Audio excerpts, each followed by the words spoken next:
She staggered and fell, nearly blinded with the blood that rained down from a deep gash in her forehead, but raising herself with difficulty on her knees, drew from her bosom a white handkerchief, Rose Maylie's own, and holding it up in her folded hands as high towards heaven as her feeble strength would allow, breathed one prayer for mercy to her Maker.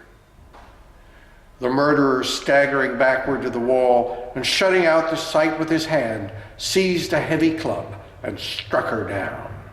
There's a great deal of spying that goes on in Oliver Twist. Everybody's looking on everybody else, guessing what's going to happen to them. Even when Oliver in the workhouse appears before the board, one of the members of the board of the workhouse says, "That's a boy born to be hung," meaning that he will be hanged at Newgate for crime.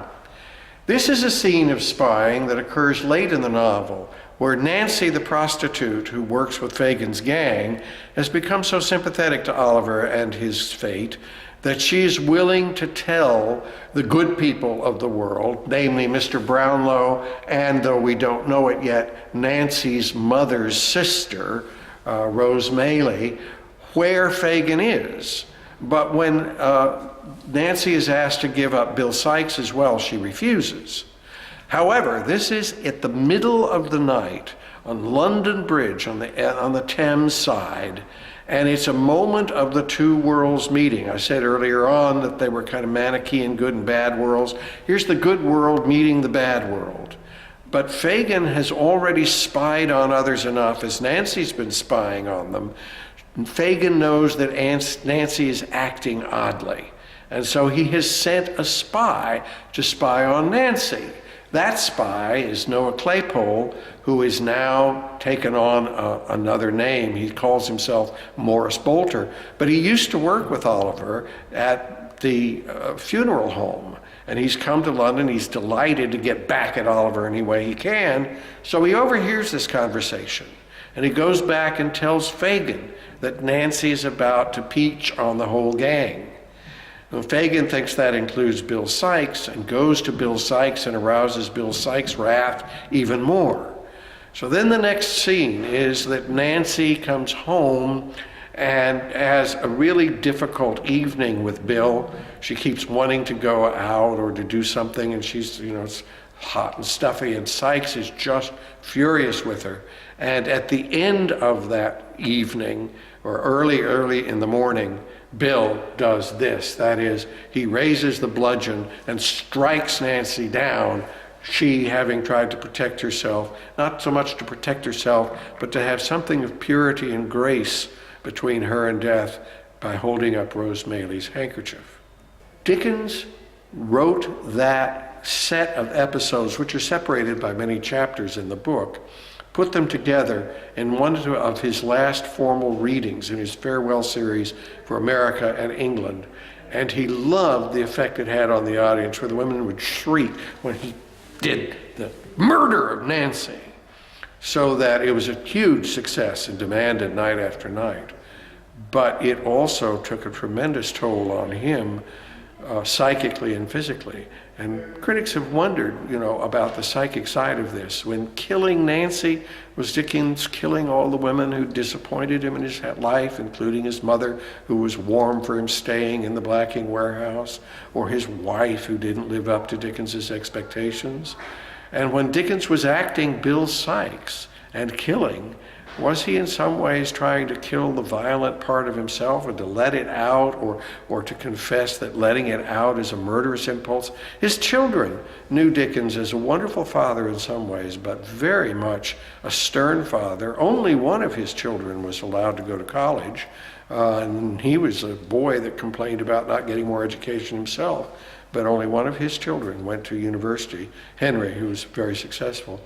And so there was a sort of wonder about what kinds of traumas Dickens was reenacting late in his own life. His pulse was just terrible. He was exhausted at the end of this reading. He would just lie collapsed on a sofa off stage until he could recover and go back on for a comic afterpiece, for example. And so it was thought to be a reading that contributed to his own death. Day was dawning when Oliver and Mr. Brownlow emerged from Newgate. A great multitude had already assembled, The windows were filled with people smoking and playing cards to beguile the time. The crowd were pushing, quarreling, and joking. Everything told of life and animation, but one dark cluster of objects in the very center of all. The black stage, the crossbeam, the rope, and all the hideous apparatus of death. In the day that Dickens lived in London, Jews were a feature in neighborhoods. Jews had been welcomed in England at various times in the past.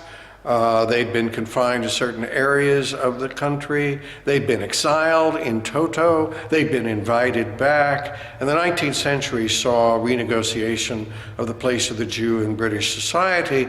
By the 1860s, in fact, it was possible for a Jew to run for parliament. Disraeli, who became prime minister, had himself converted to Christianity when he was 12, so that wasn't an issue. But Disraeli came from a family of Jews.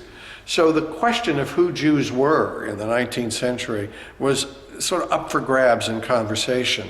And there were many, since the Jews were excluded from the usual sort of places, institutions that provided for advancement, educational institutions where you had to take the oath to the Episcopal Church in order to be entered, Parliament, many kinds of businesses.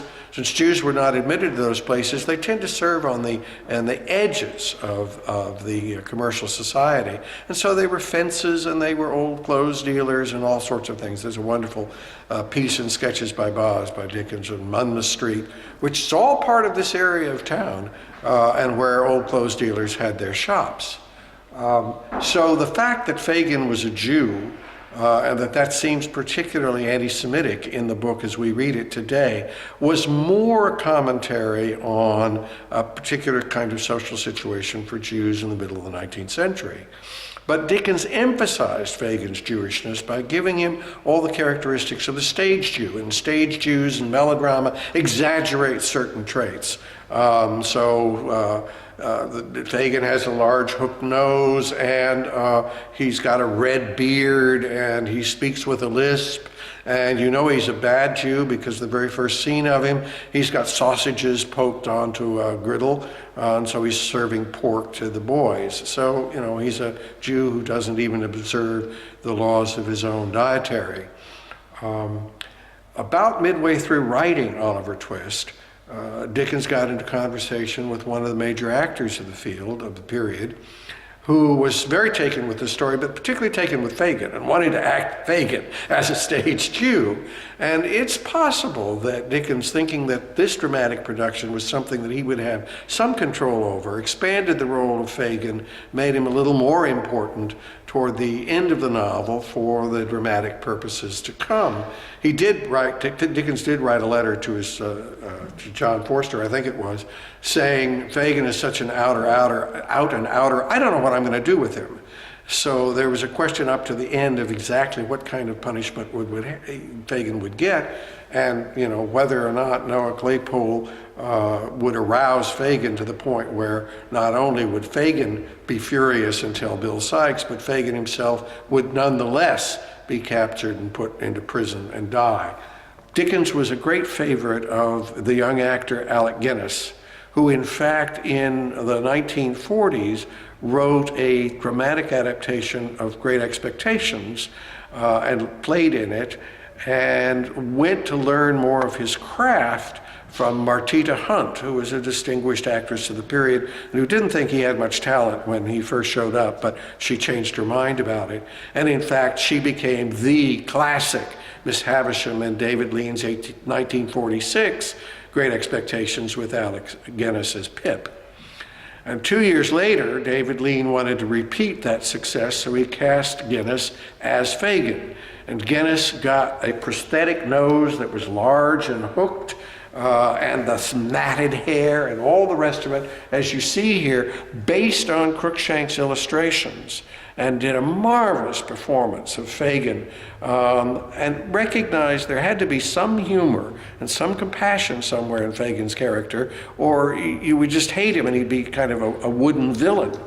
but he's a scary creature. In 1846, Dickens was not doing terribly well. He owed a great deal of money. He bought himself a year free of writing, but he'd never been able to pay off that debt, and his last novel hadn't sold well, Martin Chuzzlewit. There was a big downturn in the book market and the general stock market in 1843-44, and Dickens needed other ways to make money, so he and his publishers said, hey, one of the things we haven't done is to publish Oliver Twist in these little wrappered monthly installments that have been such a big hit with Pickwick Papers and Nicholas Nickleby.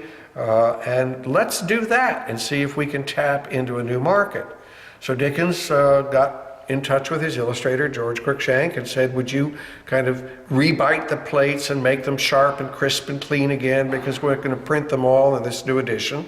And for this edition, we're going to need a wrapper design, because the parts will all be paper parts with a paper wrapper, and they'll sell at $1 a piece over 10 months.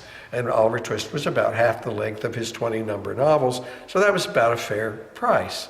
So Dickens identified scenes that he thought were key to the novel, and Cruikshank drew them in little vignettes for this wrapper design. Now, the wrapper wasn't colored. This was done subsequently by somebody who admired it and wanted to touch it up, make it look pretty.